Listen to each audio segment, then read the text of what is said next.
Well, it's important to recognize because, first of all, nobody is coming. I mean, if you've been sitting around waiting for somebody to discover you, to pick you, to save you, to rescue you, to give you your shot, it's not fucking happening. Like, at some point, you got to wake up and realize when you're 18 and you're out of that house, you have to parent yourself. Your life is your responsibility. And as a woman, one of the things that I found to be extraordinarily transformational is when I stopped, in a very traditional sense, looking to my partner to be responsible for providing for me, providing financially, providing the support, providing. When I realized, wait a minute, it starts with me. I have to be able to figure out how to make myself happy. That's, by the way, the secret to a happy relationship. Marry somebody who's happy and work on your own happiness. Preach. And so when you stop outsourcing your happiness, your validation, your support, all of it, and you bring it back in and you get responsible for it, it sounds scary. It's so liberating because you could do anything. When you're responsible, when you're the driver of your life, when you're not looking out to anybody else to fix it for you, can you ask for help? Of course. But the buck stops with you. You're the one that has to do the work. You're the one who has to push your own ass. You're the one who has to figure out what makes you happy. You're the one who has to figure out and become self-aware about what you need. And then you're the one that has to find whatever it is, the courage or being humble enough to ask for help. Even if it's asking for help from the biggest ally that you have, which is the person staring back at you in the mirror every damn morning. Yeah, I don't know why people aren't more obsessed with their goals. It's like, if my goals demand that I ask for help, then I'm going to ask for help. Like, I'm not even going to let anything else get in the way. I'm just so obsessed with, if my goal is exciting and honorable, then I should actually want to achieve it. And therefore, whatever it is that I need to do. So, Tom, this is why. And this comes back to what has made me really sad and deeply moved by the kinds of things that people are sharing. Most people aren't obsessed with their goals because they don't believe they're worthy of them. It's easy to dream about what you want, but in between where you are and what you want, there's a tremendous amount of stuff you got to change and do. And if you have a lot of trauma in your background, or you were raised by somebody who beat the shit out of you or told you were a piece of shit, or if you've had to deal with microaggressions or racist, discriminatory, systematic crap your entire life, you have been given the message over and over and over, even though it's not true, that you don't deserve it, that there's something wrong with you. And if you don't, at some point, be defiant against what the world or your caregivers or your past experience has pounded into your brain incorrectly, unfairly, you will forever be stuck with that story. You are not responsible for what happened to you. You survived what happened to you. But you do have a responsibility to heal yourself and to do the work to change so that you can be the happy, fulfilled person that you were born to be. Yeah, that's really powerful because it's the only thing that works. And, you know, thinking about so many people have just immense things that have happened that have been unfair. And as you said, they didn't do anything to deserve it. But now what? Now you're there, you've got the trauma, and no one can heal it for you. There's a name for it. I think it's called the pedestrian problem. It's like, imagine that you get hit by a car and the driver was drunk. And let's say that the driver was Bill Gates. And let's say that you win a settlement. But if the damage that happened to your body can't be fixed with all the money in the world, and you just have to do physical therapy, then it's like, even though it is unfair that you have to do the physical therapy, there is no amount of money that you can throw at it that will stop you from having to suffer to build yourself back up. And I think a lot of people either fall prey to trap number one, which is they don't think they're worthy, or they fall prey to trap number two, which is it's so unfair they just don't take action. Right. But they're nonetheless in the situation that they're in. And if the whole punchline to life is neurochemistry and feeling joyful and, being excited about who you are when you're by yourself, then it's like, well, you have to do the work, even if it isn't fair. And that to me, especially if it isn't. why Because especially? there's two kinds of prisons that you can sentence yourself to or be sentenced to, right? One is all the physical shit you're talking about, the circumstances of your life, the circumstances of your body, the circumstances that are unfair. And then there is the mental prison, and that's the one you're in control of. So people can do all kinds of shit to you, and you can be born into situations that are not fair, they're not safe, they're cruel, it's unfair, you didn't deserve it. But the real power that you always have is how you react to it mentally. I'm not saying put lipstick on a pig and ignore the very real problems you're facing. I'm saying it begins with your mental attitude about your own ability to face it and to survive it and to move past it. That's what I'm saying. Because without that, like, let's go back to the woman in the domestic violence shelter who's had the shit beaten out of her by partners, who has immense emotional trauma stored in her nervous system, stored in the neurochemistry of her brain. She has an extraordinary amount of hurdles to get through in her life to heal, to be safe, to break patterns that are associated with the trauma that she's experienced as a child, the trauma that she experienced in romantic relationships, the physical abuse. She has issues related to poverty. Can a human being survive those things and change? Of course they can. It begins, though, with the belief that you can. And so when I come back to this moment every single morning, you can have nothing and you can still have your own back. You can have tremendous problems and very real obstacles that you're facing. And you can have a mindset that says, through my efforts, my attitude, I can have an impact on the situation that I'm in. That's the power that I have. I can ask for help because I believe I deserve it. I can seek therapy because I believe I should heal because I deserve that. I can seek information from shows like Impact Theory about how to break trauma patterns, about how to regulate my nervous system, because I believe I am worthy of that. When I raise my hand in the mirror, I'm basically saying, fuck off to these people that hurt me because I believe that I deserve better. That's where it begins. It begins with you. Self-confidence, self-love, self-esteem, self-reliance, self-awareness. It all has the same self. You have to give yourself those things. You want validation? Give it to yourself. You want to be cheered for? Give it to yourself. You want to feel supported in life? Start by giving those things to yourself, because the most important relationship that you have is the one you have with yourself, and you work on it the least. It's the foundation of every relationship you have.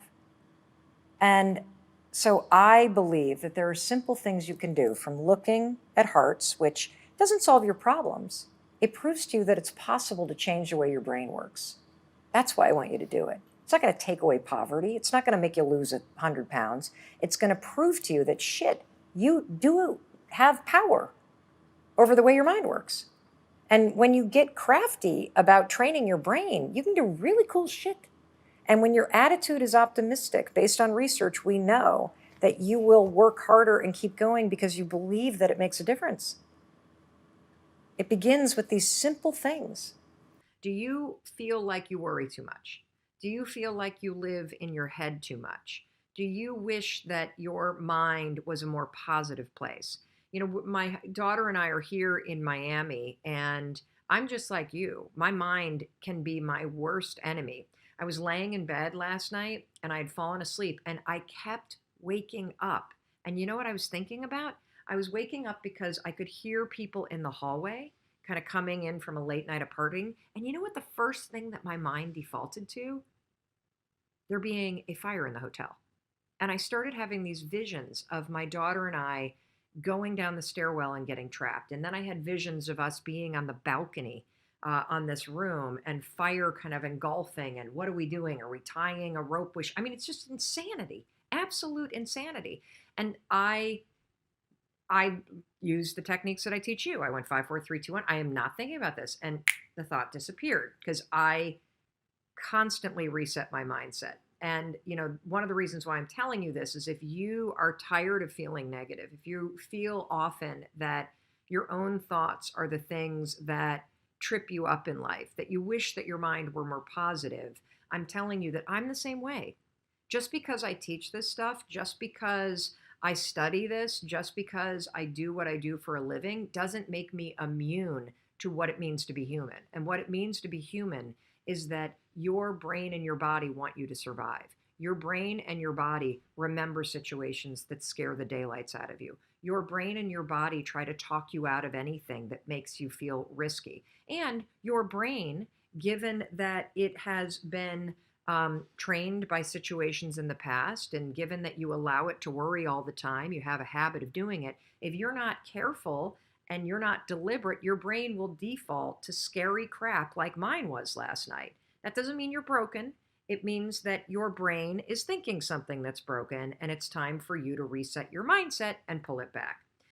Hey, it's Mel Robbins. I'll get you right back to that video. But first, you got to know I have a 3-part free training program. It's called The Reset. Seriously, it's free. I coach you. Amazing. If you're tired of having self-doubt hold you back, let Mel Robbins inspire and empower you. There's a workbook. It's incredible. The Reset. Write down this URL or hit pause and jump in because the link is in the caption below. All right, you in? Good. I can't wait to see you in The Reset. And now, back to the video.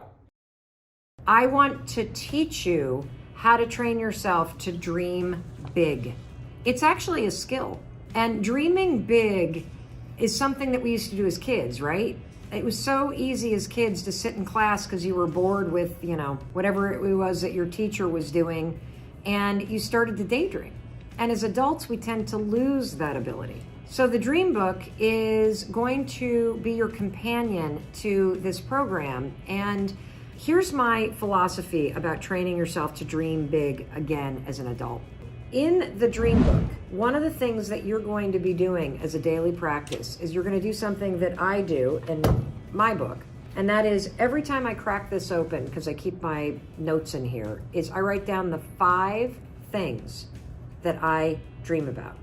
So I've written down, okay, I'm super embarrassed that I've written this down. So I'm going to tell you what my 5 are. And you can see, you probably can't see how red I'm turning because I have so much makeup on because I was in television today.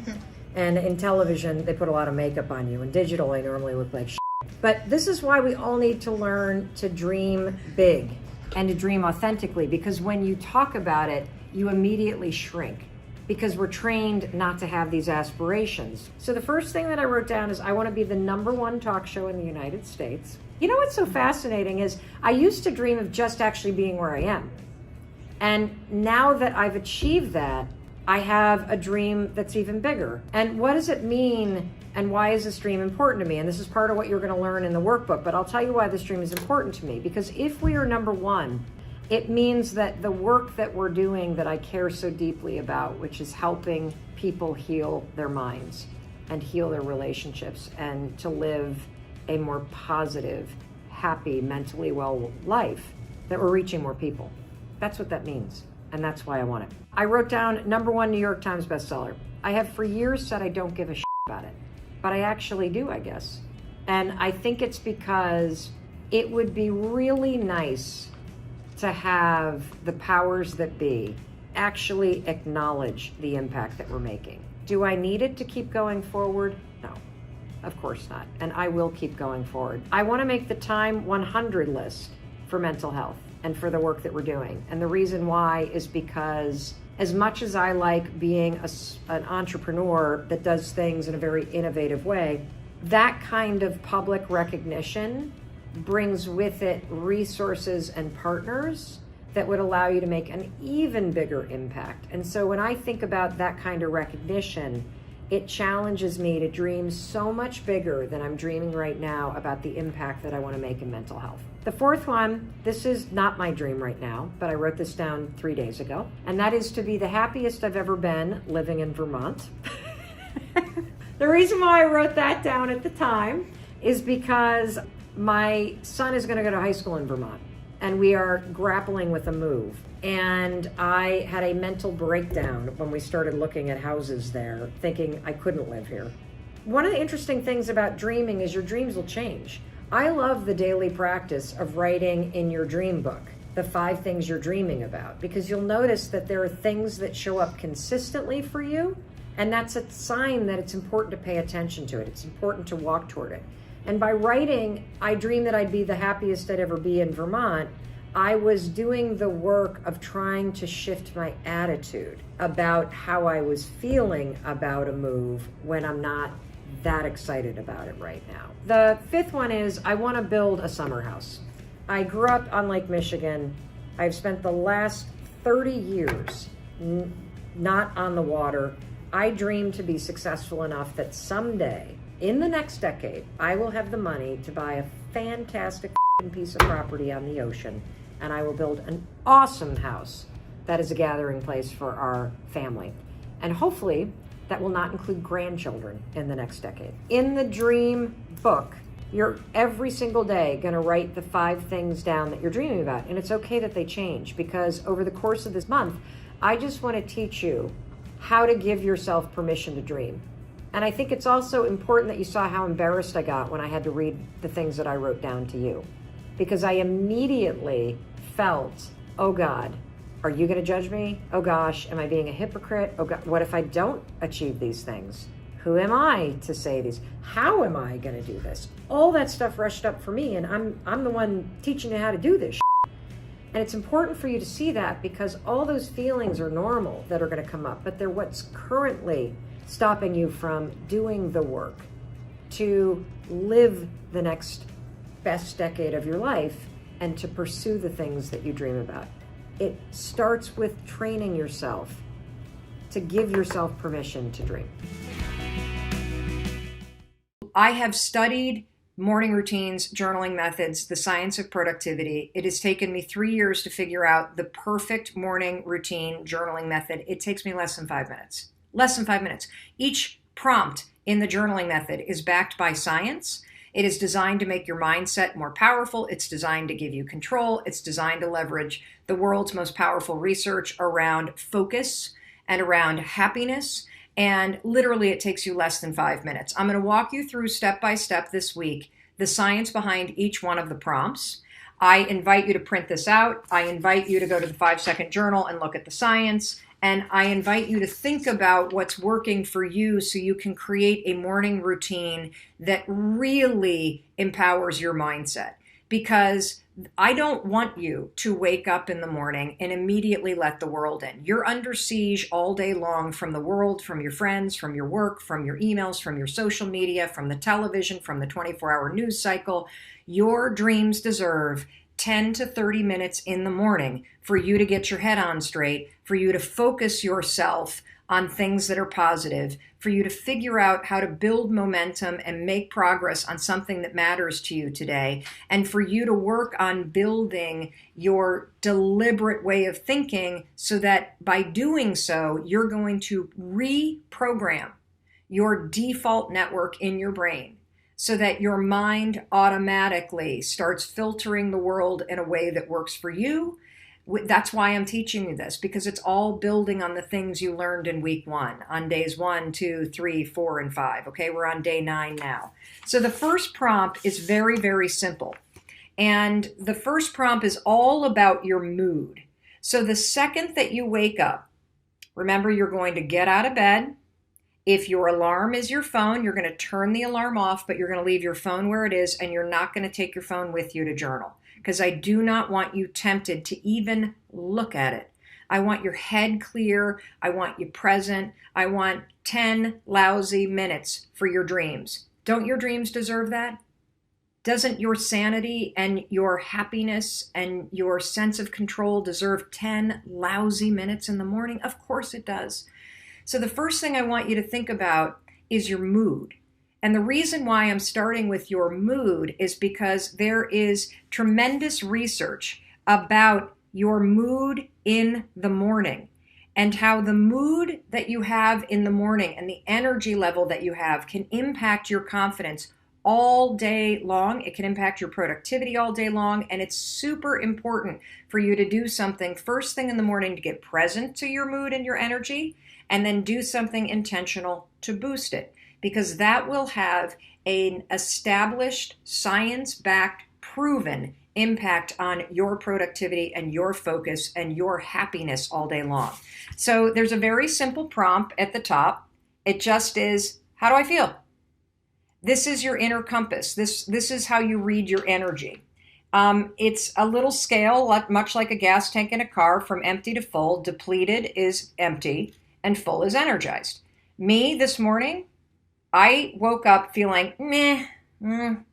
You want to, and then over here, you're going to explain, why do you feel this way? Now, it's important to identify why you feel meh or why you feel energized and excited, because it makes you present.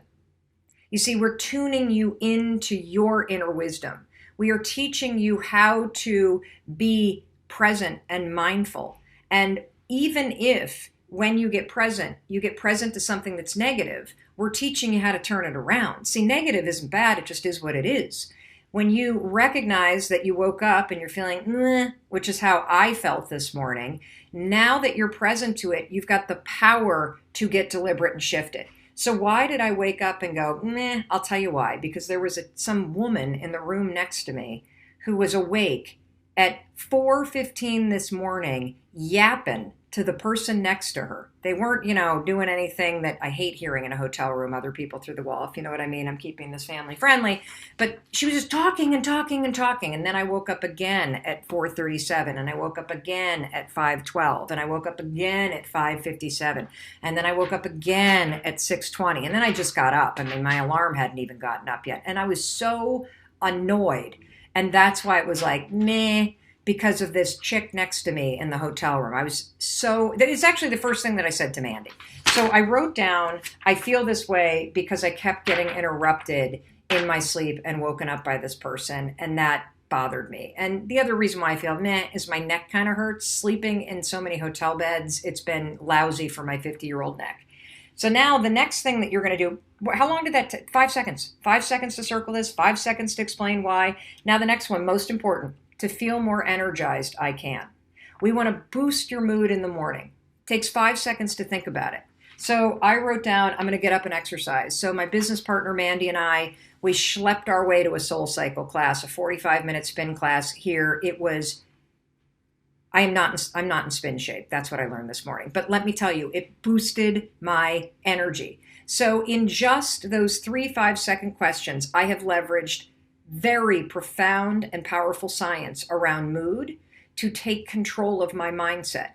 I could have easily in my old life woken up, been interrupted by some woman next door to me in the hotel all night long, been annoyed about it, carried that like, oh, I didn't get enough sleep, all through my entire day. All through my entire day. How many of you have done that?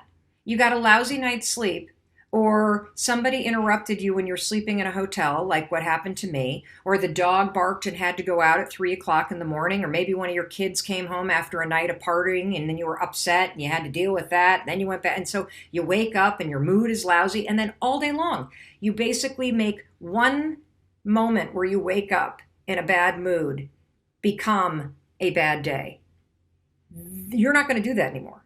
That's the power of a mindset reset, and that's why you're going to start with mood when you wake up.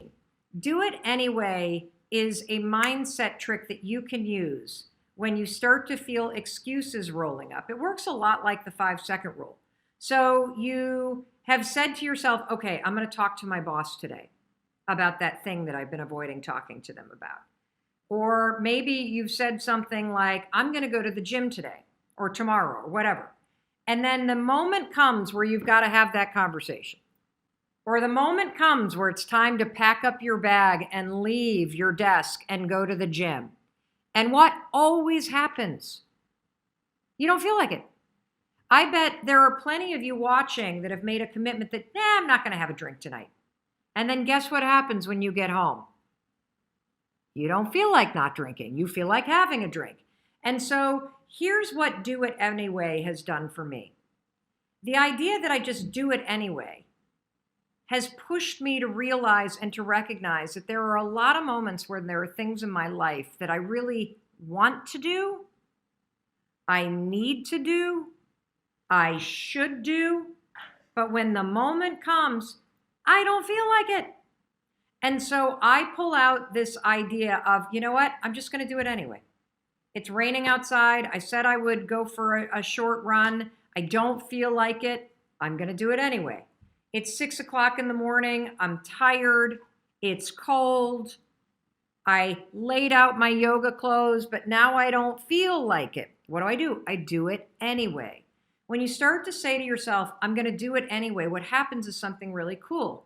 You acknowledge that there are feelings that you have that are trying to swoop in and hijack you. You acknowledge them and you basically say, guess what? I'm going to do it anyway. Oakley is chomping at the bit that that we asked this question. What is the question? All right, so Is it on topic? yes. Okay, go ahead. It's from Ben S. Snack. How can I make a huge life decision, such as a job change, move to another state? I want the job, but I'm scared. Oh, I love that. So the question is, great question, Oakley, and great question, Ben S. Snack. So how do you make a big decision, right? So it's a decision that sounds like he's going to accept a new job, but it requires him to move to another state. And notice what he said. I want it, but I'm afraid. This is the perfect question for right now because you would actually use do it anyway. You see, the thing about the way to make decisions, this is my decision-making tool. I don't think we haven't covered it yet in this, but for those of you that have followed me for a while, you know that I have this decision-making tool. In fact, we talked about it in the journaling method. So in the journaling method, if you go back to videos 9, 10, and 11, and if you look at the journaling method that we talked to you about, and look, I want to tell you something. I'm not asking you to buy this. In fact, please don't buy the 5-second journal. We don't have any more in stock. They're sold out around the globe. We'll print more. Do not buy this. I'm not doing this training to ask you to buy anything. I'm showing you this because for those of you that don't have the journaling method in front of you, if you go to 5secondjournal.com, 5secondjournal.com, if you go to 5secondjournal.com, what you will find is a ton of free templates that will show you the journaling method for free. You don't ever have to buy that. I'm telling you not to buy it. I want to be very clear. The reason why we're doing these trainings is not to get you to buy something, okay? It's to help you learn how to reset your mind. So back to the question. The opening thing in the journal, do I have one that's open here? Because then I could, well, I'll just open this one. The opening thing in the journal is a fuel gauge that has you tune in, and this is going to get to decision making, that has you tune in to how you're feeling energy-wise every morning. And so let me show you what that looks like in case you haven't seen those videos yet. So you see this little fuel gauge right here. Oh, can you see it on Instagram, Oak? Am I holding it up? Yeah, just like not that one. Yeah, there you go. Okay, You can see it really there you go. So that fuel gauge is a visual cue to have you tune into your energy and to assess whether or not you are depleted and empty about something and heavy, or the other extreme is energized, full, expanded, open to possibility. And the reason why I ask you to do that first thing in the morning to assess your mood, to assess your energy, to tune in, is because there's established research that says that your mood in your morning impacts your productivity and focus all day long. And so if you can boost your mood in the morning, it has a material impact on your focus and on your productivity all day. And so we use it in the morning in the journaling method that I've taught you in videos 9 through 11. But when it comes to decisions, I want you to do the exact same thing. I get that you're scared. It's a change.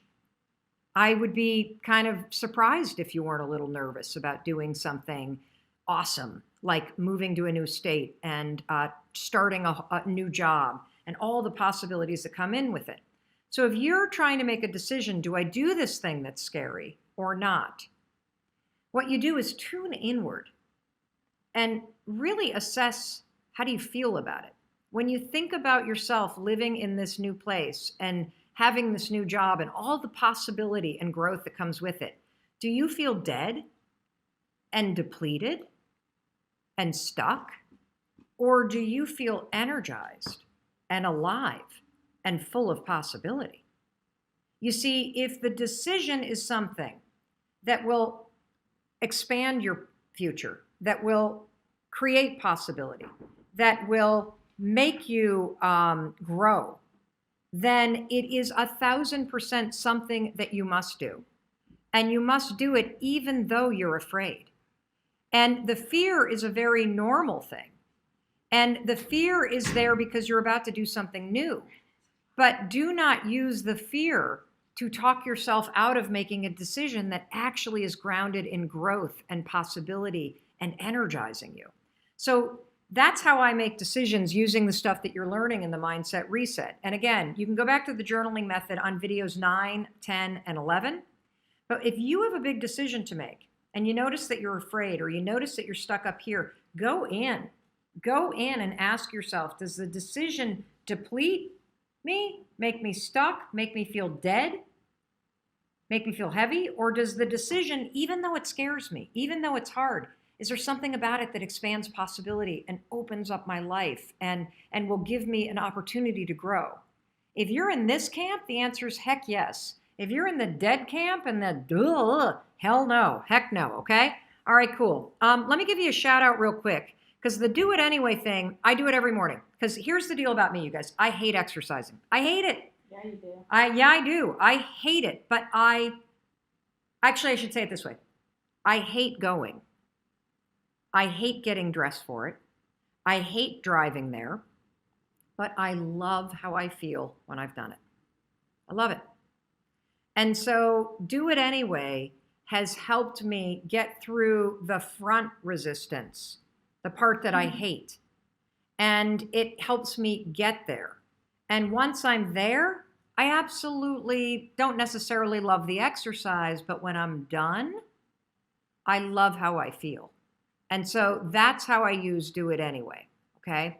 Every day I use do it anyway, because it works so powerfully for me to push my excuses aside and to actually take care of my body, which is a very important thing in terms of my commitment, in terms of my desire to really enjoy my life fully. But I never, ever, ever, I'm never the kind of person that wakes up and goes, yeah, let's go exercise. I'm never the kind of person that is driving there going, I'm so excited to do this. I'm never the kind of person walking in that's even like, yes, I'm so glad I made it. I dread it, usually all the way through it. Sometimes I half enjoy it while I'm there, but mostly I dread it. But by the time it's over, I frigging love the fact that I went, and that's why I do it. When you talk about personality, so extroverts, introverts, a lot of us really, I know I did this, I was all wrong about what confidence meant. I thought confidence was a personality trait. I love this. Tell me more. I thought that people that are outgoing are the confident ones, right? And the truth is, confidence is not a personality trait at all. It's a skill. And a lot of the extroverted people that you know are actually very insecure. I used to be one of them. I used to be the kind of bossy, crass loudmouth that didn't believe in myself, that didn't believe in my ideas, that didn't have the confidence and the courage to really be the real me, who I am, who I'm not, flaws and all. There are a tremendous number of introverted people that feel uncomfortable putting the attention on themselves, but they're very, very confident in their ideas. They definitely believe in themselves. And so when you start to separate confidence not as a matter of personality, but as a skill that you can acquire, because confidence is the ability to move, in my opinion, from thought to action. Because when you're a confident person, you believe enough in yourself and your capabilities that you're willing to try, that you're willing to share. To me, confidence isn't the assuredness that it turns out, it's the willingness to try. And that was a huge insight for me. And what a lot of people don't know about me, although I share this on stage and I'm extremely open about this because this is a topic that's really important to me, is that the single most profound use of the 5-second rule is mind control. And I say that as a lawyer. I will tell you, you can use this stupid trick to cure yourself of anxiety. Yeah, I wanted to talk about that. So you struggled very profoundly with anxiety. So walk us through like some nuts and bolts of how you use the 5-second rule, because I think so my hypothesis and the reason we founded Impact Theory is that the world is living through 2 pandemics. The pandemic of the body, which everybody understands because it's so visual. Yep. Being overweight, dying of diet-related diseases such as diabetes and things like that. But because the second pandemic, the pandemic of the mind, is invisible, people don't realize how pervasive a suicide is. And I think it's a leading cause of death among young men. I mean, it's crazy. And then that there are ways that they can go about attacking that and fixing the problem. So walk us through that. Sure, I would love to. So first of all, I literally have struggled with anxiety my entire life. And anxiety, for this conversation, the way I define it is the habit of worrying spiraled out of control. You know, you may say that you are a worrier. That's not true. You have a habit of worrying. A habit is a pattern of behavior or thinking that you repeat without realizing it. So anxiety happens when that pattern of worrying about things spirals out of control, and now it starts to marry and manifest itself with physical sensations too. That's all that it is. I know that I say that's all that it is. Me personally, I struggled with anxiety, I think my entire life. It became quite acute when I was in my late teens and early 20s.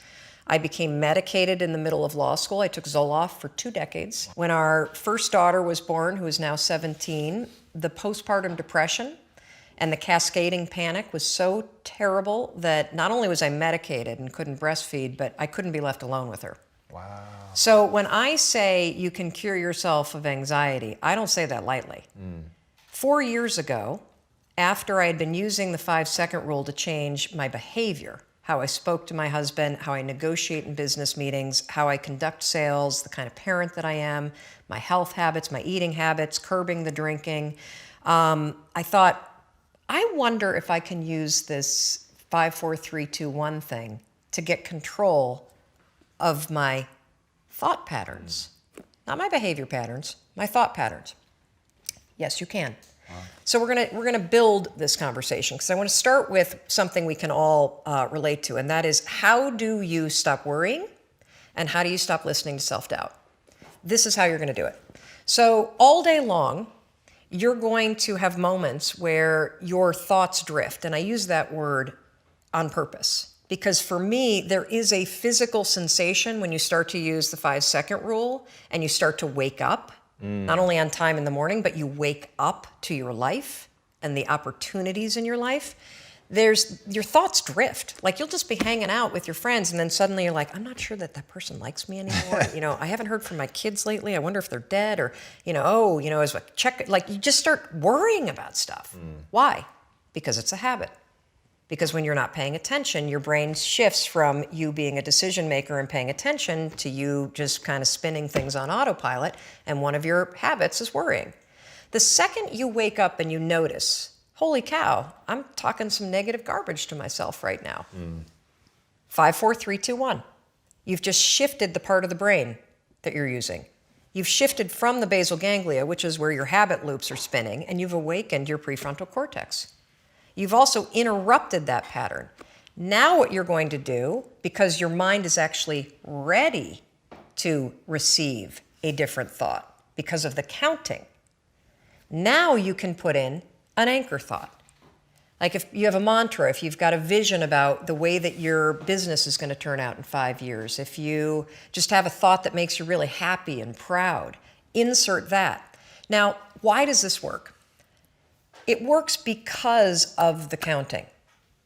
And I'm not kidding. We know, based on research, that positive thinking alone, not effective.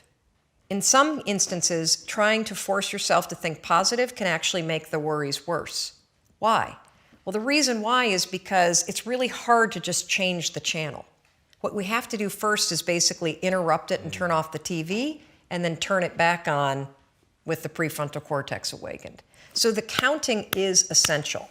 And so you can start using this today. You catch yourself talking garbage to yourself, because we all know if I were to put a speaker on your head and broadcast it, you would be sitting here in the audience, you'd be in an insane asylum, because the crap that you say to yourself is insane. And the problem is we listen to it. You'll be in a sales meeting and you'll be undermining yourself. They're not going to buy. Oh my gosh, I'm in trouble. You're not even present. 5, 4, 3, 2, 1. Switch it back. Get back to that vision that you have about toasting your success, or this customer being really happy, or you being proud of yourself. Whatever that vision may be, you can control your thoughts. And this is not just us talking about it. This is a tool that you can use. So let's take it a step further. So worrying, if you let it go unchecked, what will happen is you will get used to worrying. You will get used to living in a state where you're slightly agitated all the time. Let me talk a little bit about agitation. So what we know based on research is that physically, in your body, so physiologically, being excited is the exact same thing as being afraid. Let me say that again, because it is so important. In your body, being excited is the exact same thing as being afraid. Your body doesn't know the damn difference. Your heart races, your armpits sweat, you're like, you may get tight in your throat. Your cheeks may get pink like mine do when I get excited. The only difference between excitement and fear is what your brain says. And the problem is, if you have a habit of worrying, guess what you're going to tell yourself is going on? That you're like freaking out, that you're not excited, that something must be wrong. Oh gosh, why would you say something's wrong? Because you got a habit of saying that all the time. Even as I became a speaker for a living, or I'd be on CNN, when I first started doing it, I would be freaking out backstage. But even though, like, just last week, standing backstage, about to go on, 8,000 people, heart races, armpit sweat, my hands get clammy. I'm not nervous though, not at all. I'm excited. And so I developed this technique, and research out of Harvard, not based on my technique, but something very similar, proves that if you basically, right before you're about to do something, take a test, run a race, public speaking, a business negotiation, ask somebody to marry you, whatever it may be that gets your heart racing, just do this. Go, I'm excited. I'm excited to give that speech. I'm excited to ask him or her. I'm excited to do this race. I'm excited. Because what happens is you give your brain context, so your brain doesn't escalate the stuff going on in your body. Your brain's not worried. Make sense? Yeah. So you can combine this with the 5-second rule. So we know how to do worrying. You catch your thoughts drift, 5, 4, 3, 2, 1, anchor thought. If you start to feel your heart racing, 5, 4, 3, 2, 1 to awaken the prefrontal cortex, and then start going, I'm really excited to do this. I'm really excited to do this. Another technique that you can use is ask, I think they call it interrogatory questions, where instead of giving yourself a pep talk, say, well, why am I ready to do this? Why am I ready? Because that'll force you to answer the question, which then convinces you. So why am I ready to close this sale? Why am I ready to give this speech? Why am I ready? So those are two strategies that you can use backed by science that are proven to actually make your performance be much better. Now let's take it a step further to anxiety. So anxiety is what happens when the habit of worrying spins out of control, your body gets really agitated, and then you allow your mind to escalate it into a full-blown panic attack. So for those of you that have not had the pleasure of having a panic attack, let me explain what it's like. So have you ever been in your car and you're driving down the road and you go to change lanes and all of a sudden there's like, oh my God, there's a car right there, right? And you swerve a little bit and then your heart's like, and you may sweat a little bit and you grip the wheel really tight and you're super locked in on the road ahead of you. But then that car pulls away and the near miss scenario passes and your mind starts going, okay, you're all right now. Right. You're all right now. That's it. That's all. That's what a panic attack is, only it happens while you're standing in front of your coffee pot. Seriously, you have that same, oh my God, way behind! And your heart's racing, and the problem for your brain is that your brain can't look around and say, holy cow, we almost got hit by a car. Right. Your brain's saying, what the hell is wrong with her? She's making coffee and she's freaking out. And so now your brain has a problem. Because what's your brain's job? It's designed to protect you. So your brain will now do whatever it can to magnify the problem. Remember, we talked about the spotlight effect. It'll start telling you all kinds of crazy stuff because it can't figure out contextually what the hell's going on. She's just making coffee, now her heart is racing and she's breathing really. Holy cow, maybe she is having a heart attack. A lot of people that have panic attacks say, I think I'm dying, oh my God, what's happening? Wow. Or you'll see them do the deer in the headlights thing where they got to get out of the room. That is the spotlight effect in your brain, now taking control and magnifying everything to get you out of whatever it was. So here's how you use the 5-second rule. You use it to stabilize your thoughts before the panic escalates. And then what happens is it drifts into worry and then it disappears. Right. So the second you feel worry, you catch it, you train yourself to do that. If you start feeling yourself getting, your heart racing, you can 5, 4, 3, 2, 1 and use the I'm excited. If that doesn't work, literally 5, 4, 3, 2, 1, and just give yourself an anchor thought, literally, of you being okay. My night routine is very simple. Complete the day and leave no tasks that I have to finish in the morning. It's that's it. And so it's not necessarily that I have a specific order, but there are particular things that I do. Number one, totally set up the kids. So that means pack their lunches. It means get the backpacks ready if it's school season and get them by the door. It means if there's any forms that need to be filled out or printed or anything else, if they are printed, they are ready to go. So kids are handled. Second thing, I want the kitchen clean. I don't ever want to wake up in the morning and walk in there and see crap that I have to do. I don't want dishes in the sink. I don't want things on the counter. And so I make sure that the kitchen is clean, that the counters are cleared off, and that there is nothing I need to do in the kitchen because it will distract me in the morning. I will feel guilt. I will feel obligated to get that done. Third thing that I do is I tend to set out the stuff for breakfast. And the reason why I do that is because my kids will wake up at various times. And so if I've got that thing set up, I've just bought myself a couple more minutes of quiet in the morning before the parade of children come running down the stairs, starving and wanting breakfast. The other thing that I do is I go to my computer and I print out the day calendar for the day ahead. And then I take that printout and I take my notebook that has all of my travel and kind of everything that's laid out for the business that I run and my speaking schedule and the stuff related to the kids, and I move it all to the kitchen. Now, why am I doing this? I'm doing this so that when I leave my bedroom in the morning and I walk into the kitchen to have 30 minutes of quiet time for myself, to get focused, to plan my priorities, everything's set. It's all been handled. There's no thinking involved. It's amazing. Then, once that's all handled, I turn off all the lights, I lock the front door.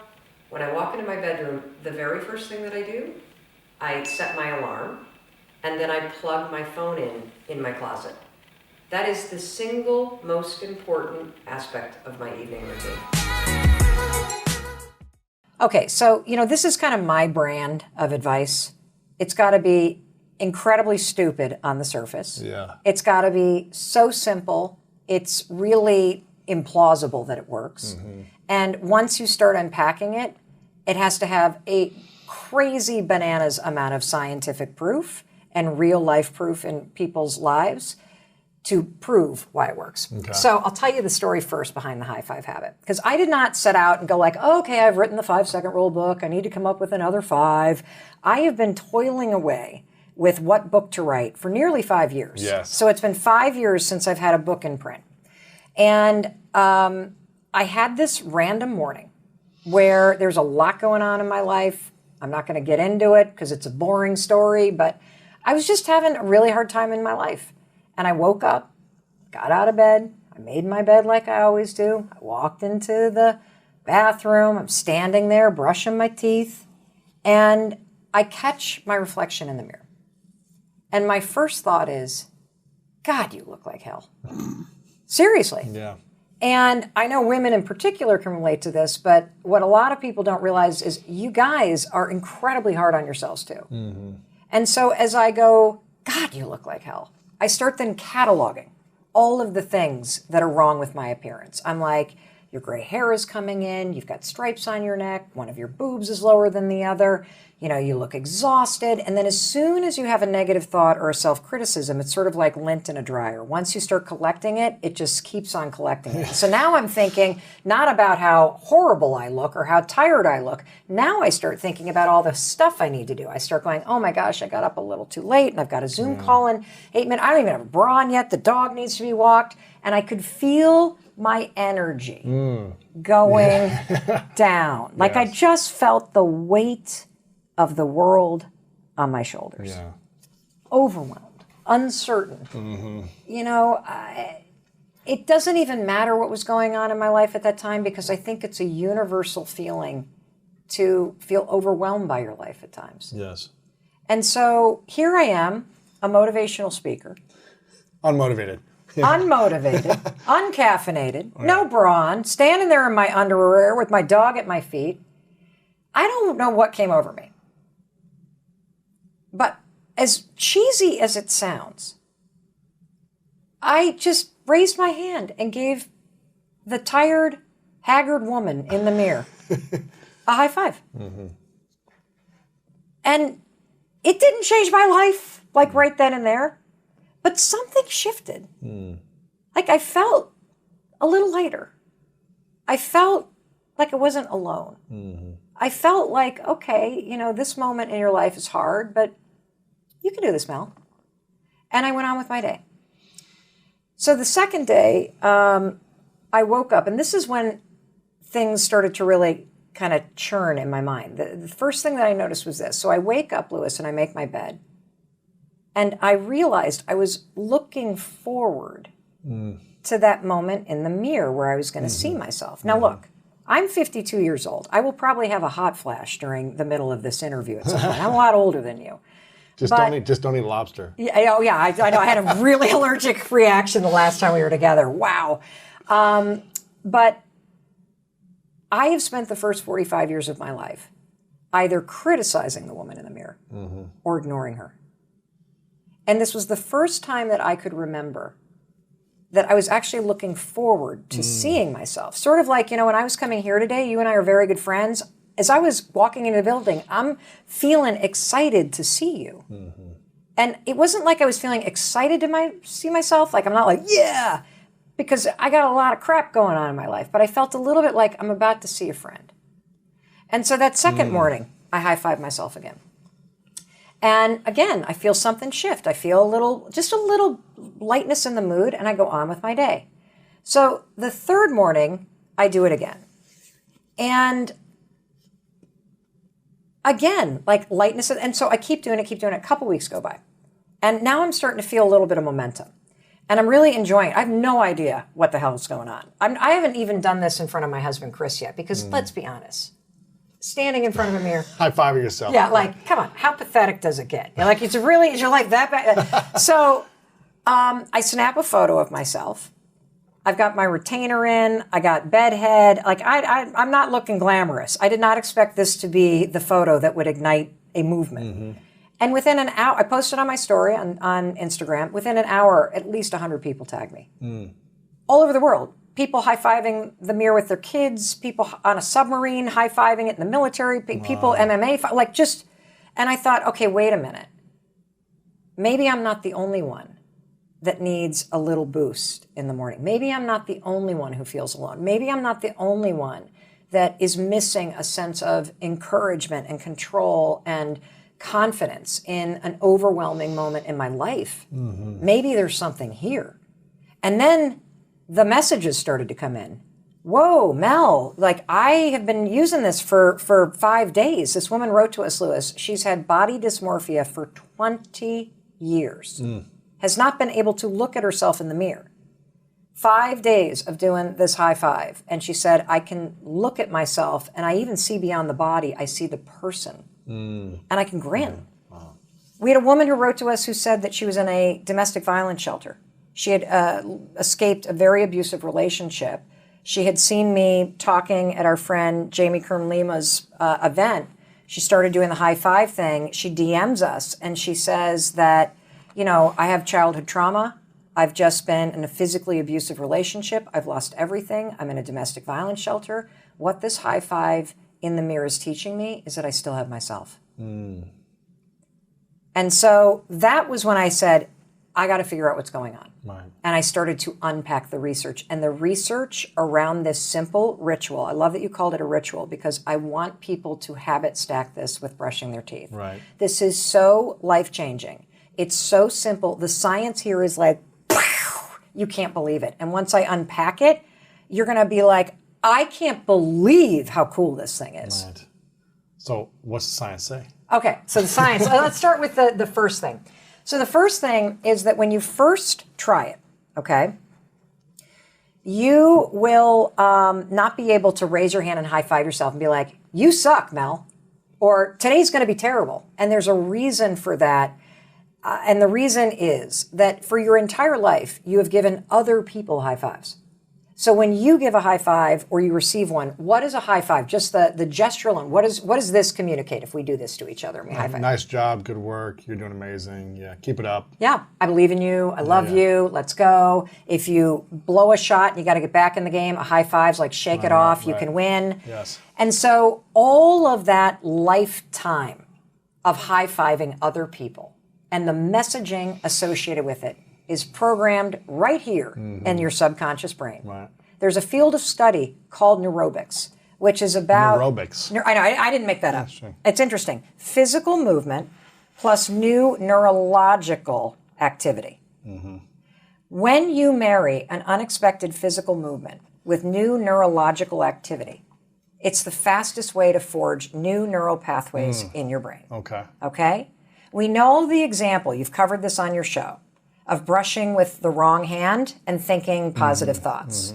And the reason why that works is because when you're brushing with the wrong hand, it's unexpected, your brain doesn't expect it, so instead of drifting off about the fact that you need to walk the dog, you have to focus, so your prefrontal cortex is engaged. You're not used to high-fiving your own reflection, so it's an unexpected physical movement that then activates all of the positive programming in your subconscious. So when you raise your hand and you high five your tired self, Lewis, what happens is all of the messaging with this, the high five, I believe in you, I love you, I celebrate you, you got this, keep going, come on. It actually fuses with your freaking reflection. Wow. It's impossible to criticize yourself. Yeah. Your brain won't allow it because it's not wired that way when you're making that motion. Right. Isn't that It's crazy? hard to say you suck. You don't matter at anything. It's hard. No, To, yeah. you can't. Yeah. You can't. And so this lifetime of positive subconscious programming associated with high-fiving other people gets fused with your own reflection in this ritual. That's just the beginning, okay? Wow. That's just the beginning. The second thing that starts to happen that's really interesting. So, we've had a ton of people do this, obviously, around the world. Super easy idea. It's spreading around the world. We start interviewing people about what's going on, and this is what we notice. We notice that one of two things happen when you first try this. So here's how I want everybody to try it. You're going to go into the bathroom and do it before or after you brush your teeth. And that's important because I want you to make this a ritual that's part of your morning routine. And so we need to stack it with something you already do. And you're going to stand there for a minute and I want you to look at yourself. Now that right alone, most of us don't do. Look at yourself. Right. And I want you to just think about the day ahead. This is based on more research. So recent studies show from the University of Florida that if you take just a minute and you set an intention about how the day is going to go, about who you're going to be, how you're going to show up, what's the one thing that kind of matters to you to really make make progress on, if you just kind of set that intention, who am I going to be today? How am I going to show up today? Even if it's a hard day, how are you going to show up? And then you raise your hand and you seal it. Research shows just setting the intention alone changes your mood. It boosts your productivity. It increases your ability to make an impact on other people. And so when you seal it with this high five, it becomes this ritual of setting an intention for the day and also silencing the critic and reprogramming the default setting about how you see yourself, whether or not you believe in yourself. And you leave that bathroom feeling like the wind is at your back. Now, when people do this for the first time, so you're going to stand there tomorrow and you're going to go, okay, Mel Robbins and Lewis, geez, I'm sitting here, brush my teeth. Okay, this is stupid. You're going to just start rejecting it. I guarantee you. This is the coolest stuff you're going to have the biggest resistance to. Mm-hmm. And so for those of you that just raise your hand and do it, you're going to immediately be like, why have I not been doing this? It feels good to be encouraged and supported. To high five yourself. Yes. Yeah. Why have I not had my own back? Why do I stand here and criticize myself? Why do I allow this moment every single morning to be a moment where life takes over and I drift into autopilot? Why am I not taking this moment for me to build a partnership with myself? Yeah. The second group of people, and this is the larger group, Right. resist it. And this is really interesting.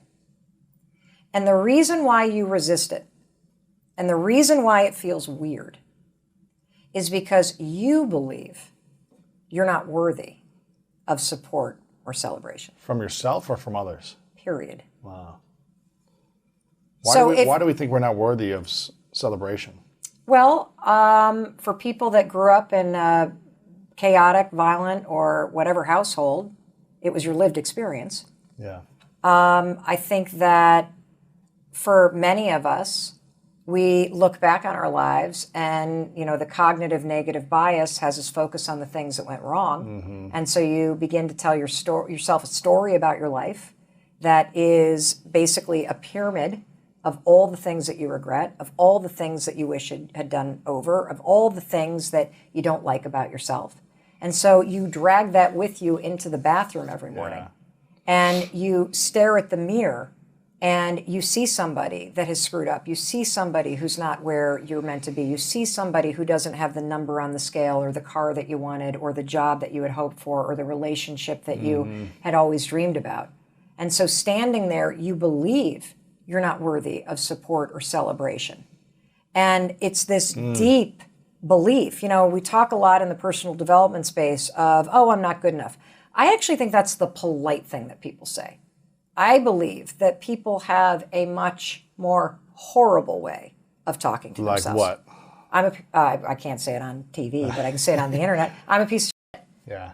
I'm worthless. No one will ever love me. I screwed up my life. I'm a failure. I'll never amount to anything. Mm-hmm. It's too late. I'm a bad person. I think people actually say this to themselves. Yeah. And they say it over and over again. Yes. Daily. Yes. And just like ruts on a dirt road, it starts to wear in your brain and it becomes the familiar path. And so you stand in front of the mirror and, I'm telling you, raise your hand and let all that positive programming you've given to everybody else. We are amazing at celebrating everybody else. We cheer for our favorite sports teams. We buy tickets to, our favorite musicians. We throw birthday parties for people. We take on extra work for our colleagues. We help our family members out and our friends out. But when it comes to supporting ourselves, we don't know how to do it. No. In fact, there's a lot of people that think it's selfish to put yourself first, or that you're arrogant if you do. Right. I'm here to tell you it is essential to your well-being, to your fulfillment, to your happiness, all of it. So if you're feeling resistance, you're either going to feel it because you already have a deep story that you don't deserve it because of your track record, your past, because of what's happening in your life. Or you're going to feel resistance because you have been trained to believe that you only deserve that kind of stuff when you're winning. Like if I don't have that car, I don't get the high five. If I didn't get that promotion, I didn't deserve it. If I am not in a loving relationship, I don't deserve to be celebrated because I'm not actually achieving or doing the things that warrant that. I'm here to tell you, I'm on a mission to make every human being realize that if you wake up in the morning and you're breathing and you're standing in front of that mirror and you have survived the stuff you have survived and you are still waking up and trying to do better, you not only deserve a high five, you need it. Because what we also know based on the research is that empowerment, support, kindness, love, celebration, it is the single most motivating force on the planet. Tough love is a bunch of baloney. What really fuels people, particularly when you're going through a challenge, is feeling celebrated, seen, and supported. And the research bears it out.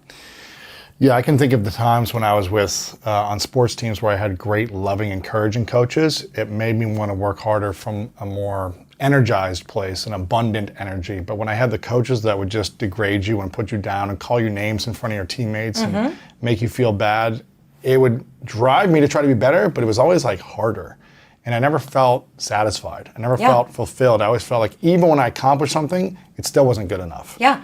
And then I repeat that pattern. Like, okay, I'm going to accomplish, but it's not enough to feel loved. And so let me keep accomplishing in order to feel loved, but I still don't love myself because it's not good enough. Yeah. So let me go for the next thing. Yeah, exactly. It's funny because I have a photo on my phone that my my therapist told me to do this exercise in like 8 months ago, which was a strategy for me to reclaim the love for myself. So I have a photo of my childhood self. I don't know if people can see this on YouTube. Look how cute you are. But a photo of me, this is probably when I was like 5 or 6, maybe I was 7.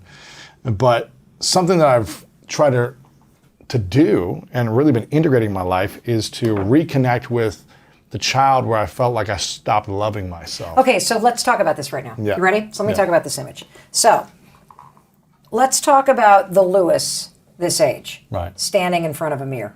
Yeah. And what I do is I stand in front of myself as a child. I imagine myself, but to do it, imagine looking at the mirror as yourself. Yes. Yeah. Well, what I'm trying to say is when you were this age and you stood in front of the mirror, you had a totally different relationship with yourself because you still loved yourself. Yeah. You still thought Exactly. that you were a great kid and you wanted all the things that the adult Lewis wants. Right. You want to feel loved. You want to feel seen. You want to feel heard. You want to feel like you matter. And you, in seeing yourself when you were this age, felt those things for yourself. Yeah, absolutely. And somewhere along the way, you lost Correct. it. Yeah. And so what I'm trying to say is that when you stand in front of this mirror, exactly what Lewis is talking about, when you've got coaches that scream at you and degrade you and you know, sure, it makes you run faster, but it leaves its mark. It does. It leaves its mark. And so there's research. So let me talk about why this is so motivating, particularly because so many of your audience love sports, right? So they did a study where they looked at NBA teams.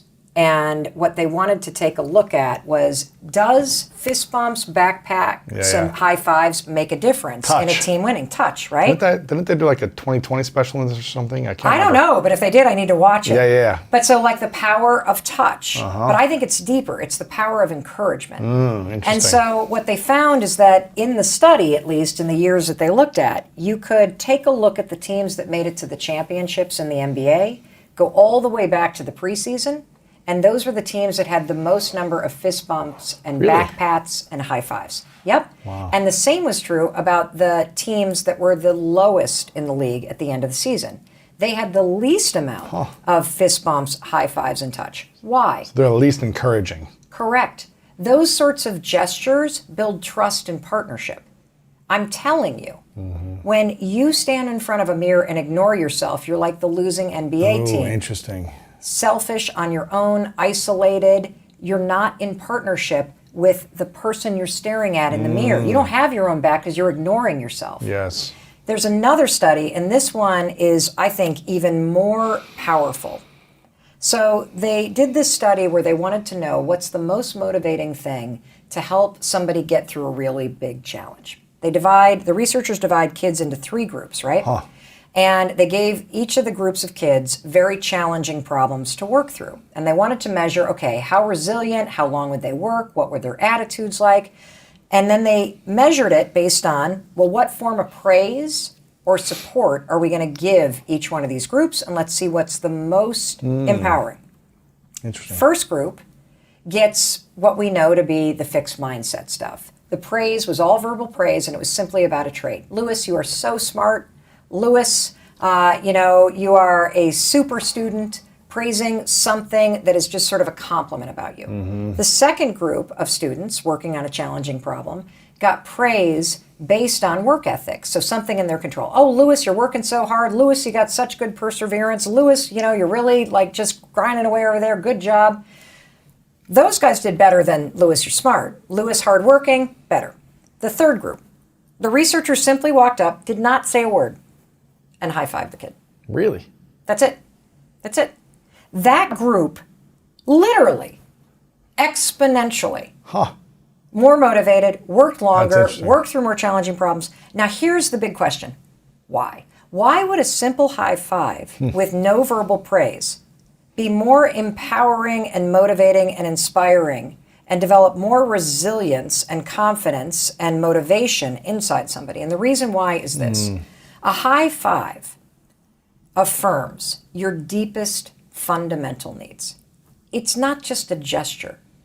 When you high five somebody, particularly somebody who has either blown the free throw shot or is working on something difficult or going through a really hard time, when you high five them, you're saying, I see you. When you high five them during a challenge, you actually are acknowledging, I know this is hard. So the person feels heard. And because it's one-to-one, and you have to be really intentional. Like if you and I go to high five, like we have to focus on it. That was a good Right, one. that was good. If you miss it, what do? You got to do it again. Correct. So there's an intentionality behind it, and that makes you feel like you're being affirmed as a unique individual. Interesting. And so all of those things are in that one gesture.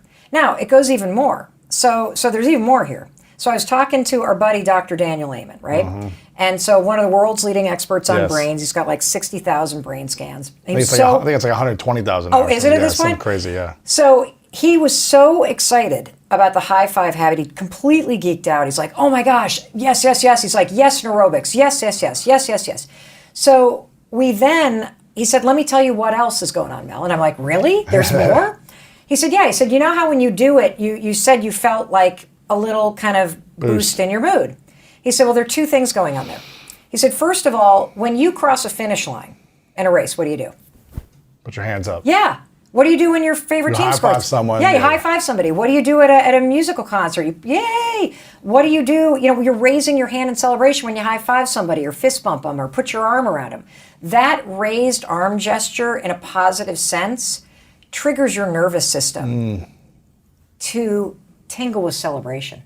It's the energy of celebration, even if you're going through something difficult. And even more, you get a dopamine drip when you do this. And so part of the reason why you feel this kind of shift in your mood and you feel a little bit of like, oh, okay, I can face this, I can do this, I got this, is because of the dopamine, it's because of the nervous system, Right. and it's because of all of this positive programming associated with that gesture. Isn't that crazy? That's powerful. It's powerful. I mean, so what does someone do, though, if they just constantly have the negative self-talk in their mind that they're no good? Do they go in front of the mirror, every 10 minutes and do this? No. Or is there another strategy behind the negative self-talk? Well, okay, so first things first, definitely make this high five in the mirror a habit, okay? So start practicing it. Give it 5 to 10 days and start to see what happens. The second thing that you can do with negative self-talk, okay, is you need to start to interrupt it. So the thing about negative self-talk is that it is typically something you've engaged in since you were yay high.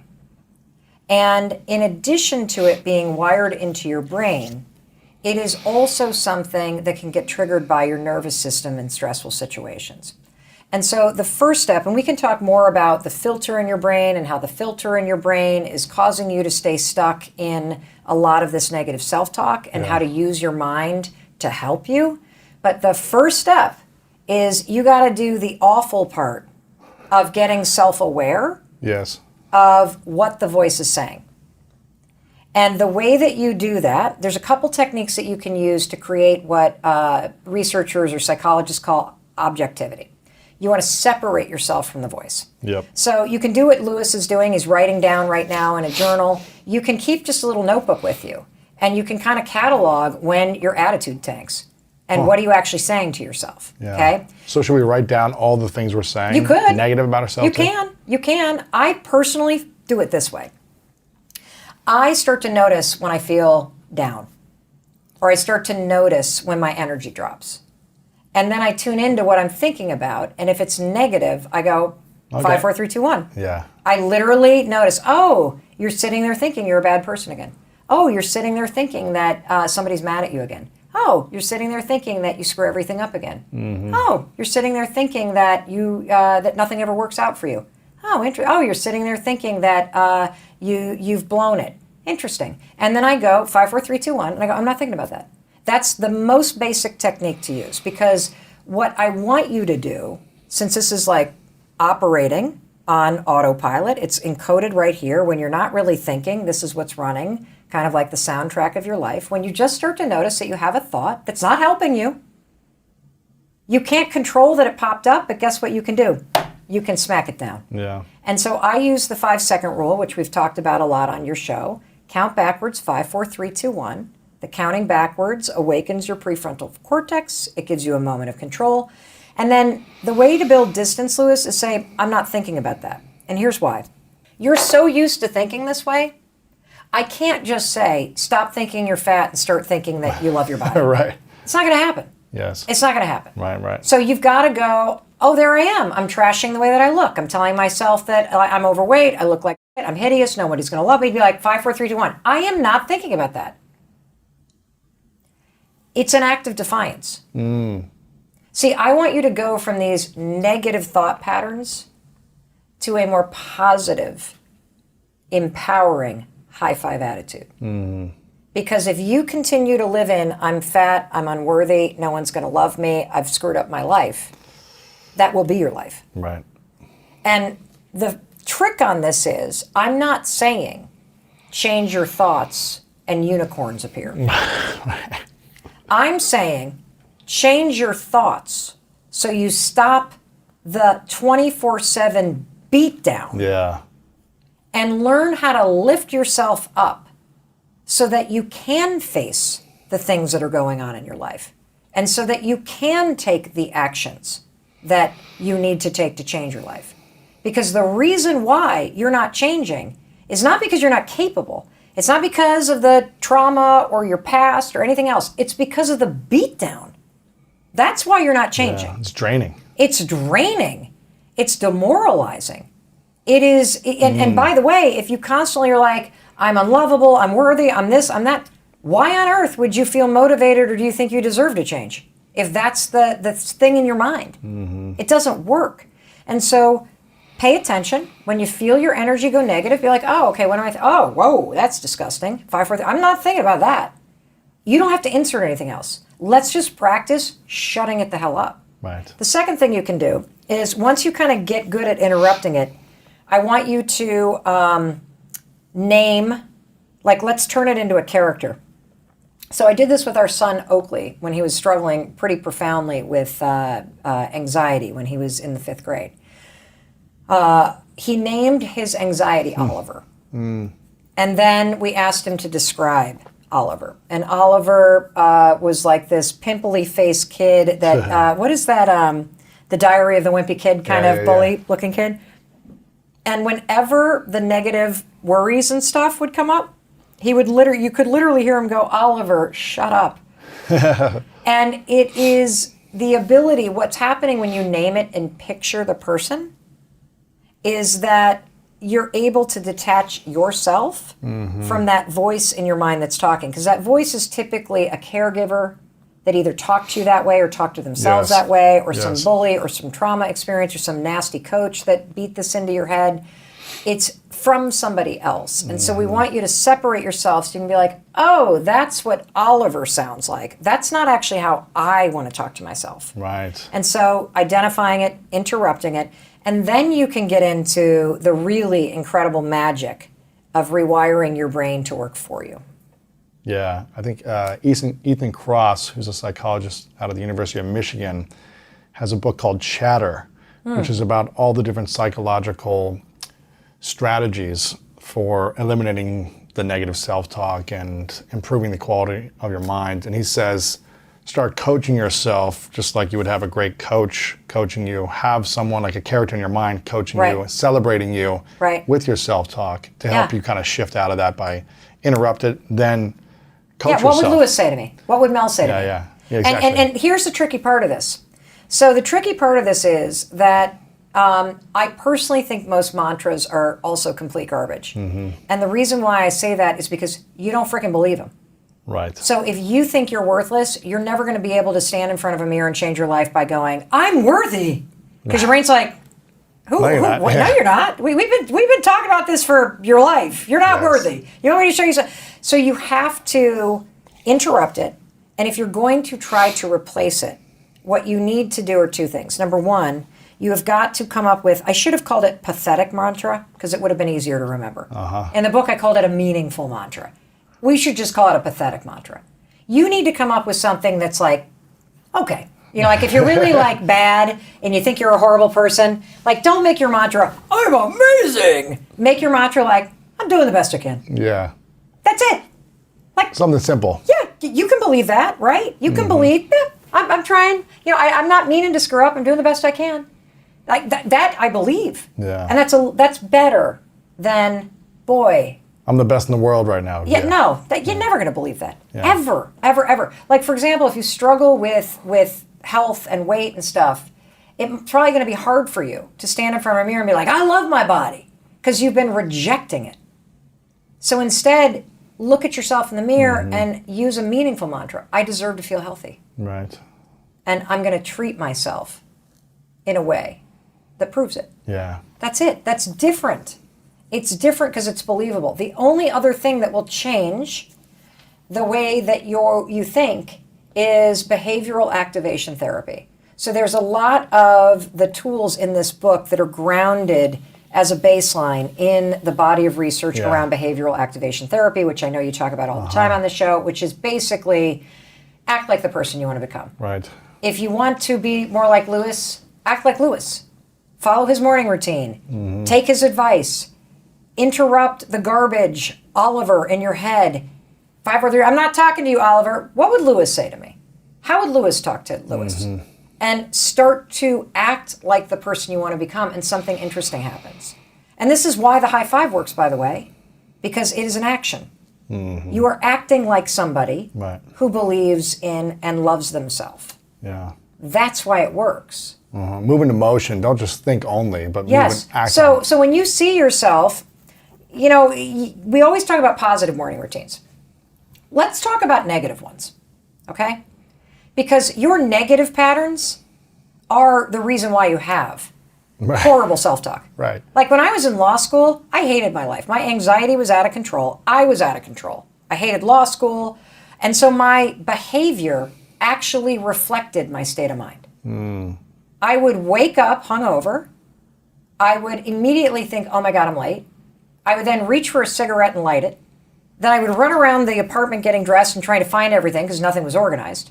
I would then quickly drive to Dunkin' Donuts, even though I had no time, to stop for a coffee. I'd get a big old coffee with 4 sugars and 2 creams, smoking another cigarette on the way, speeding my whole way there. Then I would sit in class, be panic-stricken about being called on. Same thing again. Then I would sit at lunch, pick at a salad, gossip with friends, avoid the homework. Then I would go to the library, procrastinate forever. Then I would drive home, split a bottle of wine with my roommate, fall asleep, wake up, repeat.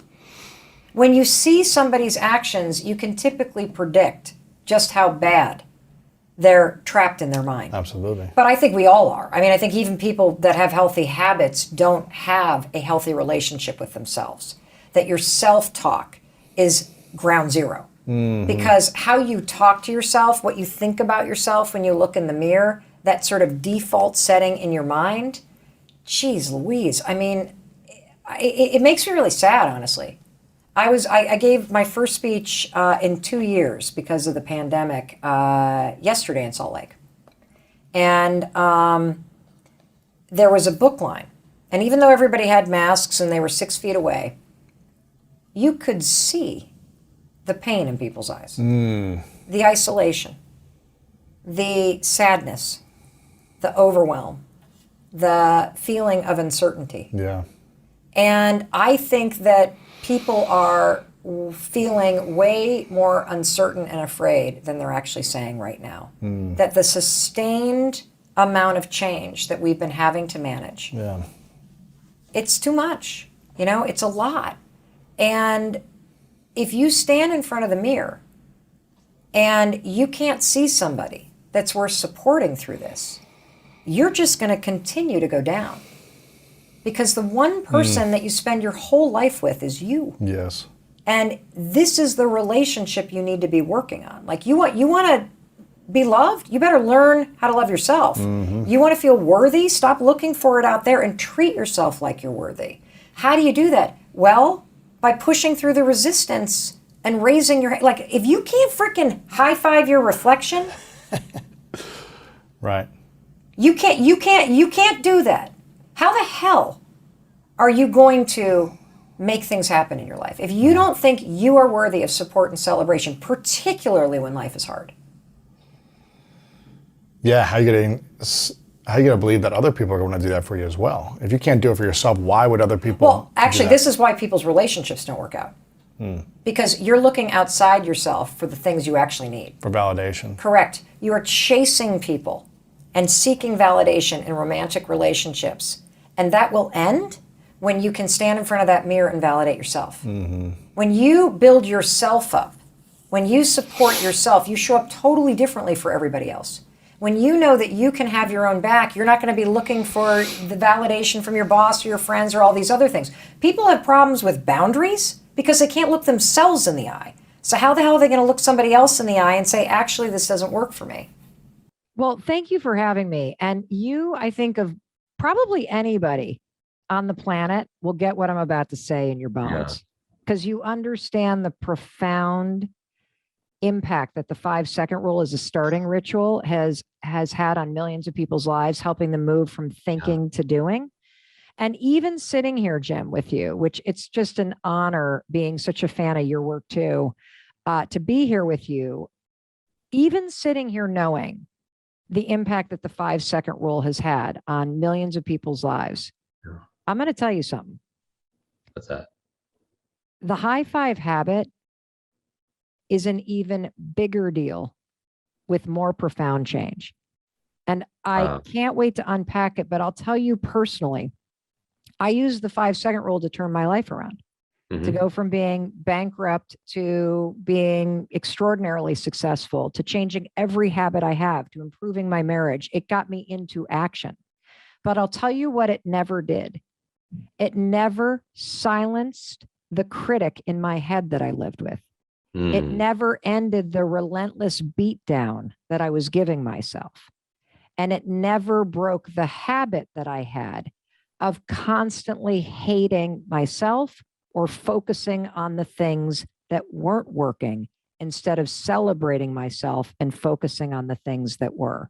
And the high five habit cuts right down through all that noise and reconnects you with the you that's in there, with the confidence that is your birthright. And the way that it literally reprograms your mind is breathtaking.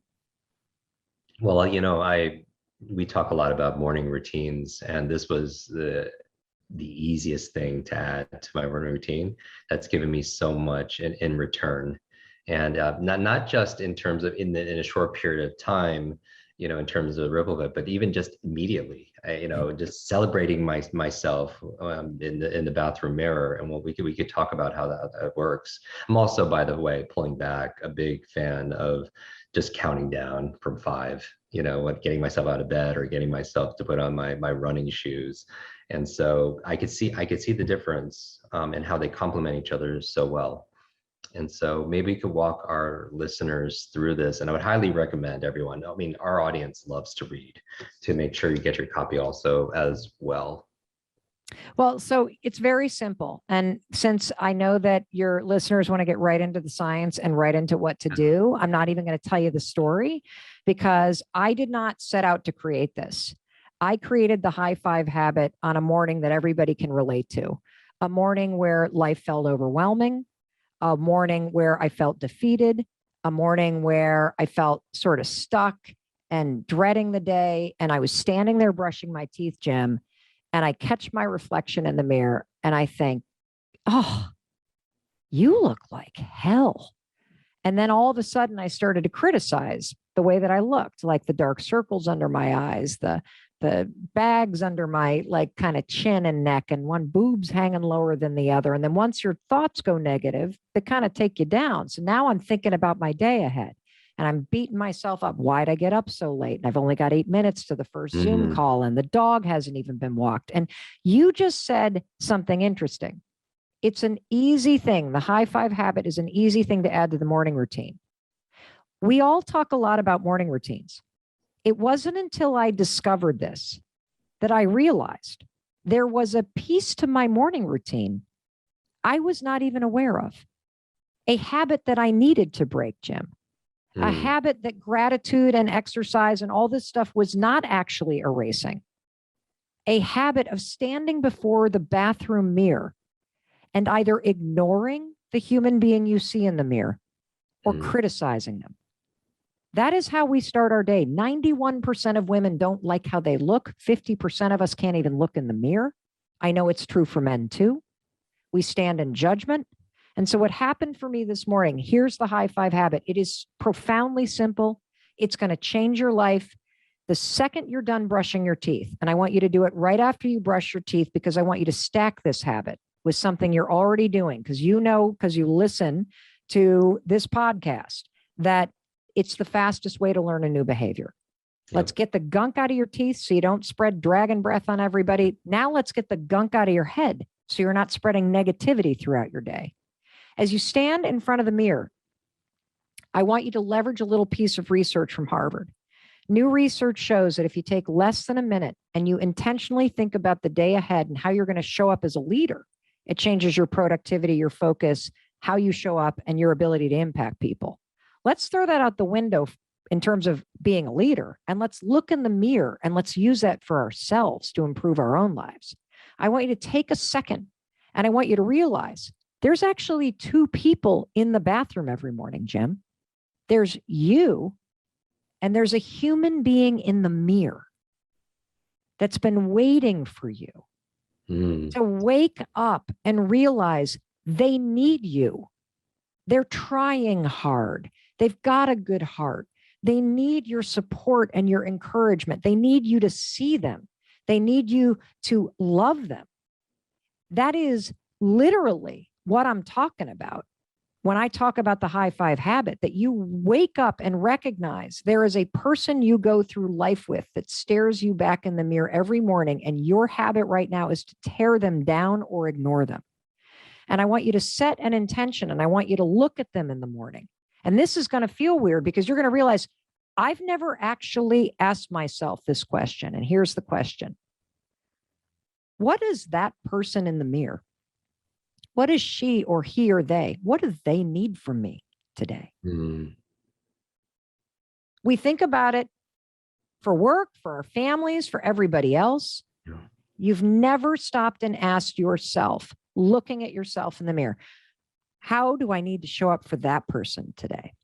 Then, as you've got that intention, despite the fact that it feels weird, despite the fact that you're going to resist this, and we can talk about why you're going to feel most likely resistance, I then want you to raise your hand and I want you to high five the reflection. And what's amazing about this new habit, Jim, is your brain and your nervous system are already designed to do the work for you.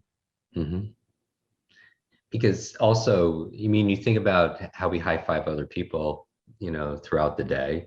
Yep. You know, and to celebrate them, to encourage them, but we're not always doing that. I mean, it's interesting because no amount of love is enough to fill the yearning that our soul requires from ourselves, right? You know, when do we work daily on being in love with that person in the mirror who has been through so much, but is still standing?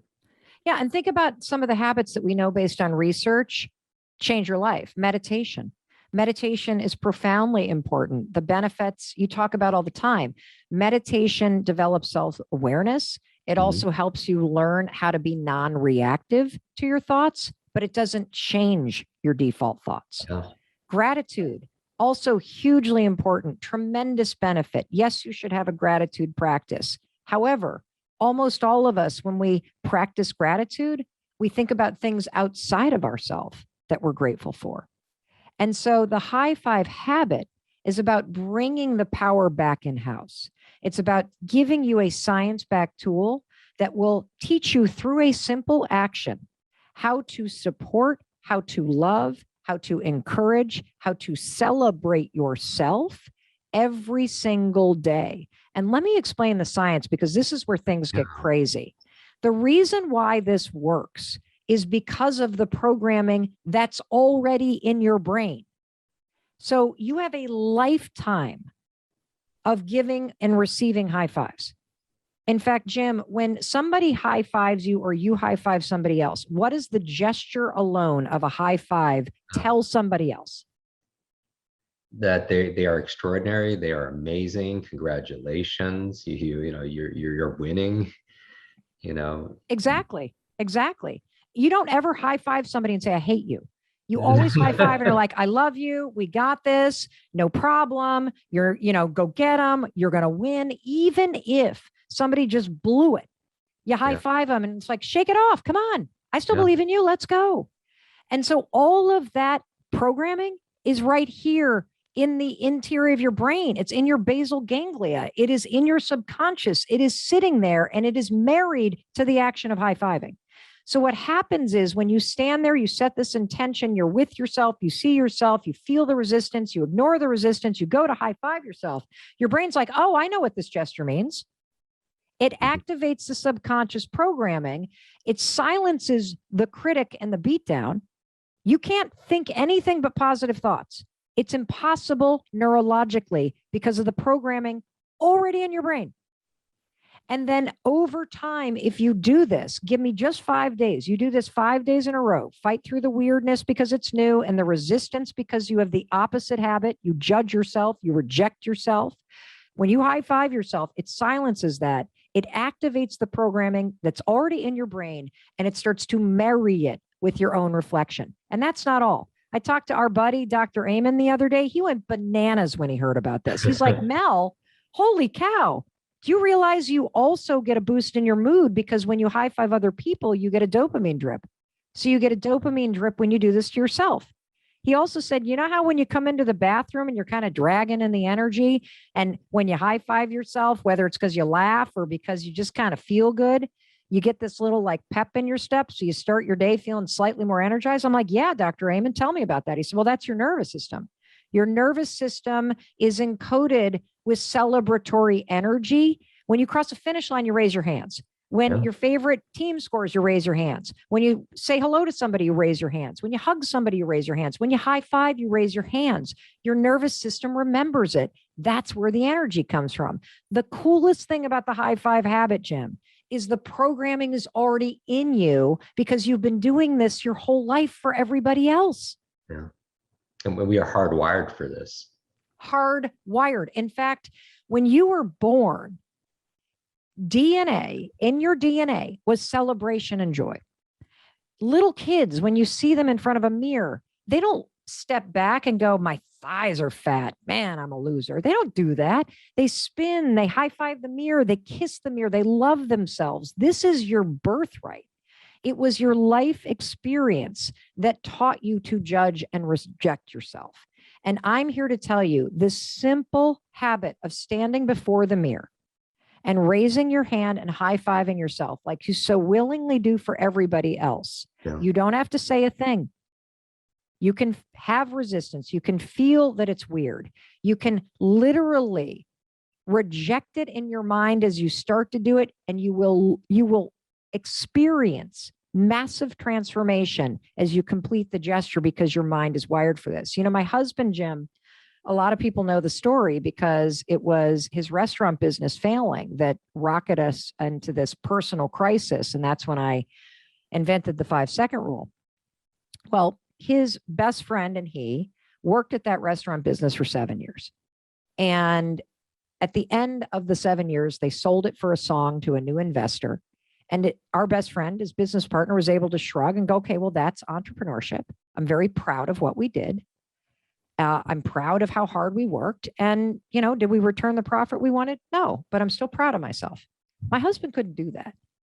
My husband said, I failed. Do you know for 7 years, he has looked in the mirror every morning, Jim, like so many of us do, and dragged his past in there and said, because this thing in my past, I am a failure. I am unworthy. I am unlovable.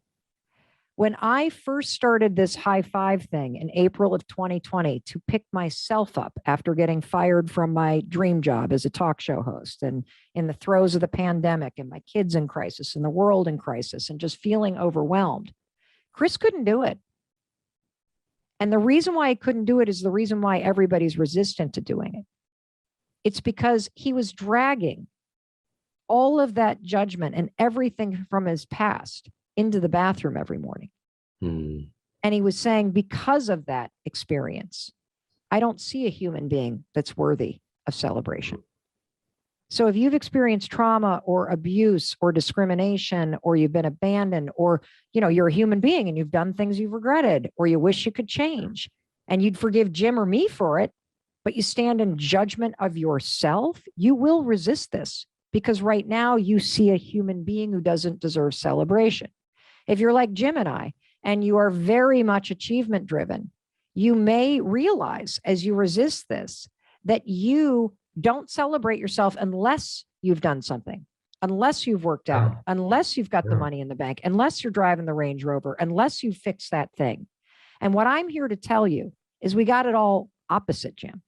Yeah. You see, we've been withholding the very support and celebration that we need in order to feel inspired, encouraged, and motivated to take the actions that change our life.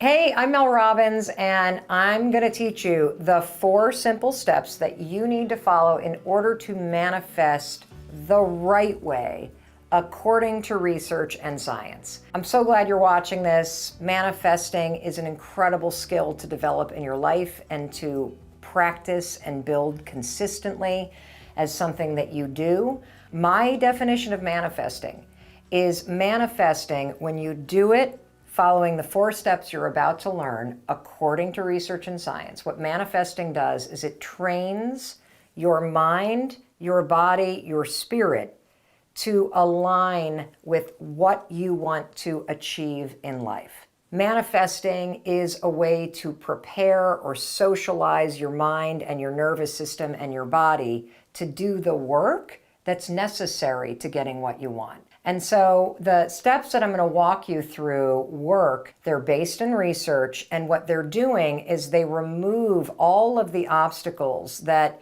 would normally stop you from taking action. Because just thinking about what you want isn't going to get it done. What ultimately creates results in your life are actions. And so manifesting is a way to train yourself to take the actions that will change your life, that will help you get what you want. Manifesting also removes self-doubt, resistance, excuses, imposter syndrome, all the things that would normally stop you from taking the actions. The 4 steps that you need to follow, really simple. Step number 1 is give yourself permission to dream with the lid off.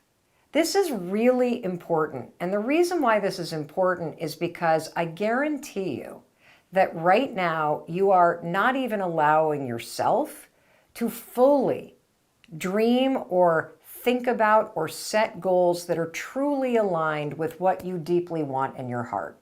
That you aren't even able to manifest properly because you're not even honest with yourself about what you actually want. This is a really common thing because you're allowing your self-doubt, you are allowing your fears, your anxiety, your insecurity, you're allowing where you are to dictate and limit where you want to go. And so step 1, super important.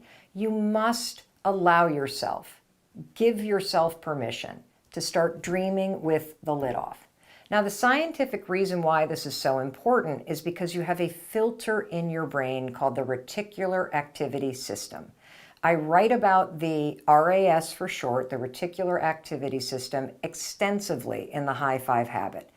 The RAS is a filter in your mind, and you can do simple things that change the structure of that filter. In fact, the filter in your mind, the RAS, is always changing. So one thing that you can do in order to teach yourself how to dream with the lid off, is to adopt a simple habit.